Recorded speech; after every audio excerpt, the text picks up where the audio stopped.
পথিক, তুমি কোন পথে যাচ্ছ? এটা কোন পথ? তুমি জানো এটা কোন পথ? এটা হলো ওই পথ যে পথে হাঁটতে গিয়ে আদম আলাইহিস সালাম ক্লান্ত হয়ে গেছিলেন।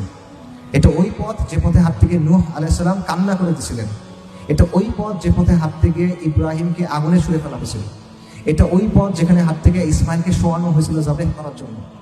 এটা ওই পথ যেটার জন্য সস্তা দামে বিক্রি করে দেওয়া হয়েছিল ইউসুফ আলাইহিস সালামকে, কারাগারে থাকতে হয়েছিল থেকে কয়েক বছর। এটা ওই পথ যেখানে হাঁটার জন্য জাকারিয়াকে করাত দিয়ে দ্বিখণ্ডিত করা হয়েছিল। এটা ওই পথ যেখানে যাওয়ার জন্য জবেহ করা হয়েছিল সাইয়্যিদিনা ইয়াহইয়াকে। এটা ওই পথ যেখানে আইয়ুব আলাইহিস সালাম রোগে ভুগছিলেন। এটা ওই পথ যেখানে দাউদ আলাইহিস সালাম তার কান্না সব সীমা অতিক্রম করে চলে গেছিল। এটা ওই পথ যেখানে হাত থেকে ঈসা আলাইহিস সালাম নিঃসঙ্গ জীবনযাপন করতে হয়েছে। এবং এটা ওই পথ যেখানে জন্য রাসূলুল্লাহ সাল্লাল্লাহু আলাইহি ওয়াসাল্লামকে অসংখ্য কষ্ট সহ্য করতে হয়েছে।